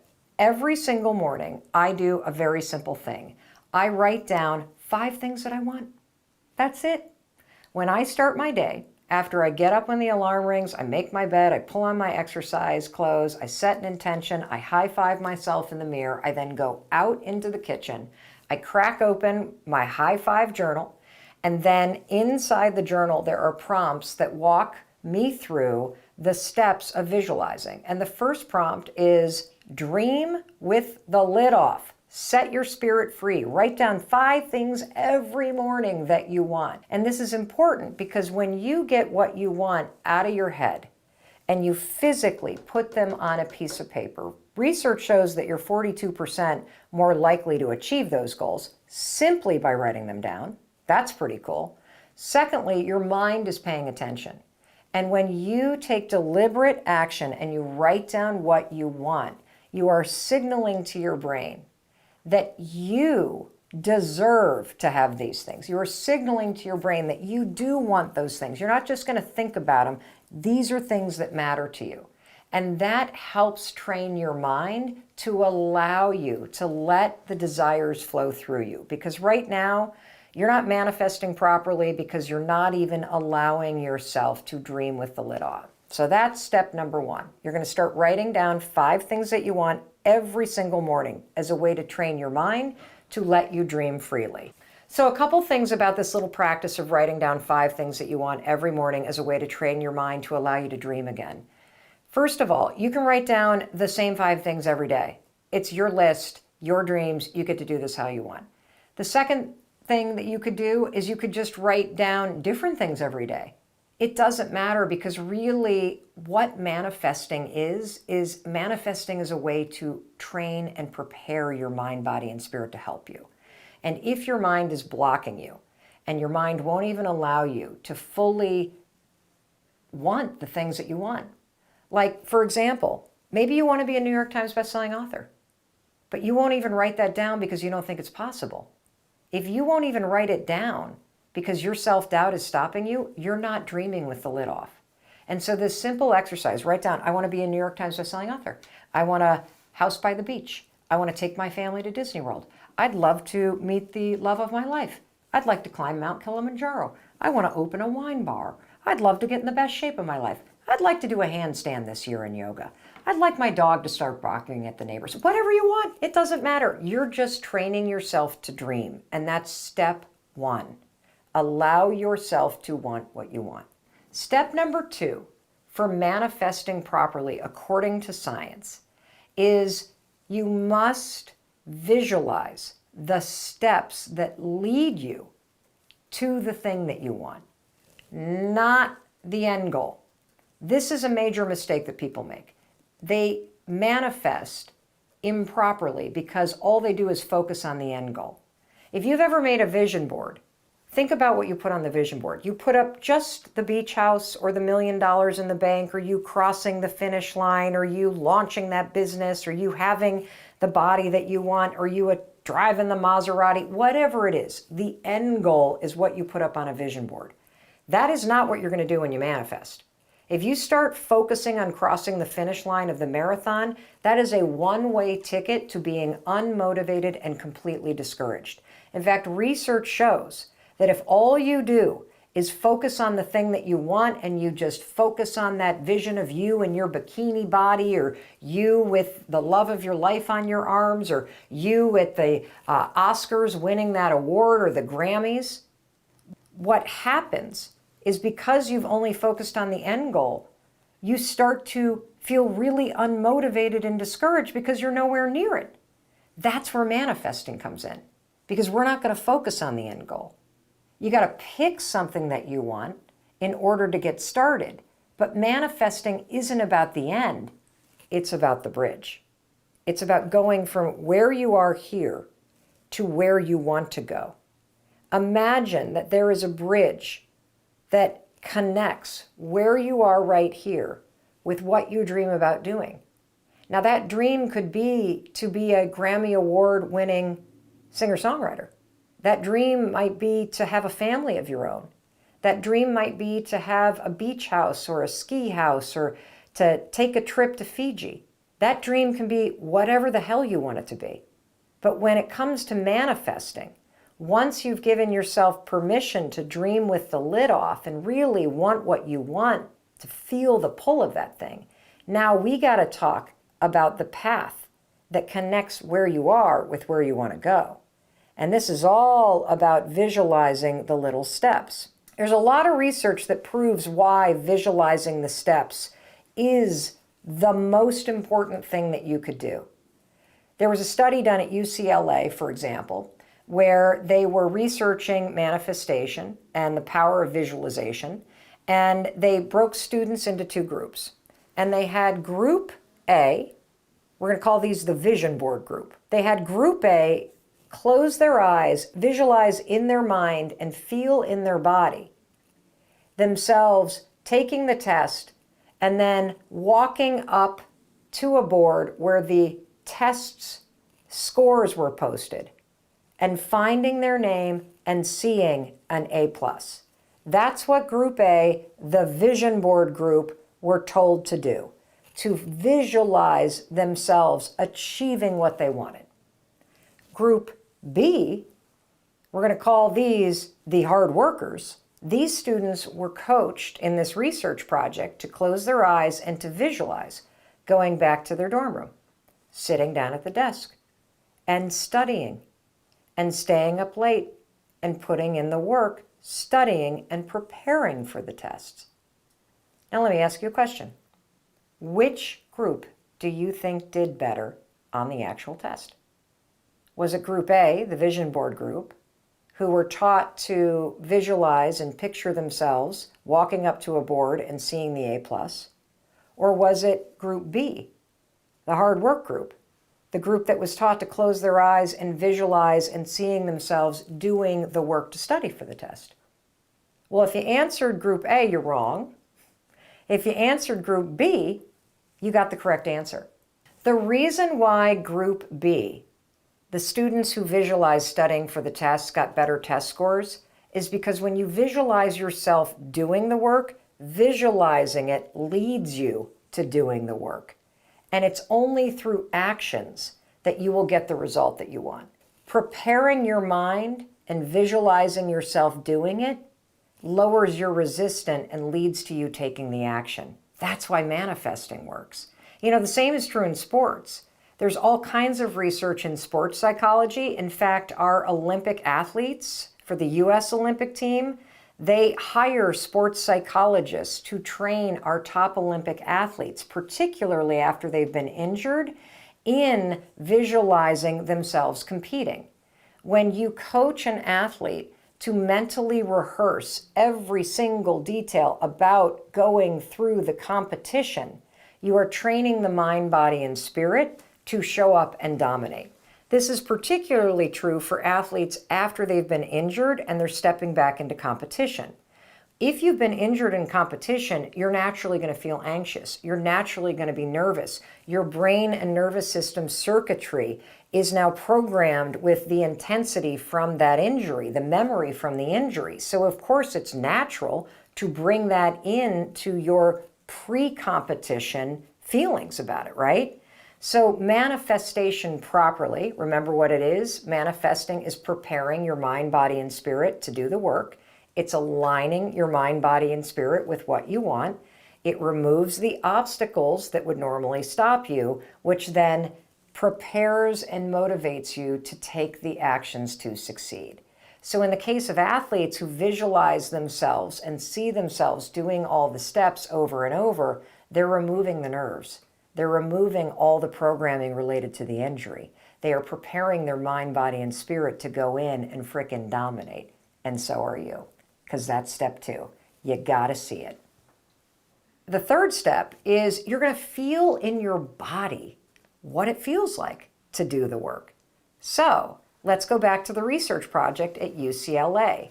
Not only do I want you to close your eyes and picture yourself going back to the dorm room. Notice I'm closing my eyes. It's because manifesting is a habit for me. And when I manifest, I get in it, man. I close my eyes. I go into my mind. I am literally in my imagination there. And I not only can see myself doing the work, I can feel it.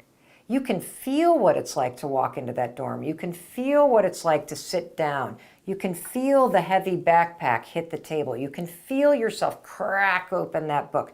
You can feel yourself sitting at that desk and the desk light. And you can also even feel what it's like, can't you? As the sun starts to set and it gets darker outside and the light on your desk starts to get brighter and take things over, you can just put yourself right there. And the feeling is super important because, again, manifesting is mind, body, spirit. We got to get your nervous system involved. We've got to make you feel like you're at the scene. One of the reasons why feeling it is so important is because it magnifies the imagery in your mind. And when your mind rehearses something, here's what's cool about your brain. Your brain doesn't know the difference between you studying for that test or you doing the work to start that business or get healthy or put yourself back out there or heal your trauma or save the money to get that house that you want or whatever it is that you're visualizing. Your brain doesn't know the difference between you visualizing those things and you actually doing them. In your mind, it's the same. So it's almost like a training run for a marathon. You are building a muscle that helps you win when you take the actions. It's so cool. And so you not only want to feel what it's like to study for that test, put yourself at the scene. You also want to feel a sense of pride that you're doing the work. And the pride piece is really important because the pride piece acts almost like a booster. It amplifies the memory imprint. When you bring this, wow, there I am, I'm doing the work, I'm proud of myself, I'm staying in, I'm putting in the extra work. Somebody said no and I kept on going. I didn't stop when the first venture capital firm said they wouldn't invest. There I am investing again. When you feel this sense of pride in yourself, it supersizes the imprint and the rehearsing. And so it's a super important part of the feeling. Not only feel the steps, feel the pride that you're doing it. This is so important that I want to give you yet another example. Let's say that your bucket list, something on your bucket list is to run a marathon. For me, it was on my bucket list when I was a young mom to run the New York City Marathon. Now, what's interesting is I applied, I got a number, and when I won this number out of a lottery system with the New York City Marathon, I was a brand new mom. I was totally out of shape. I was not at all in any kind of a place to run the New York City Marathon. Now, here's the thing. I used visualization to help me lower my fear and my excuses. Because when I got the number, I did not have a lot of time. If I had been a person who was not visualizing, I probably would have said, I don't have enough time to train. I'm not ready. I can't do this. All the excuses would have come in. But instead, I used visualization. Now, how do you use visualization for, say, a marathon? You do not want to visualize crossing the finish line. That is how you visualize incorrectly. Luckily, I knew how to visualize at this moment in my life.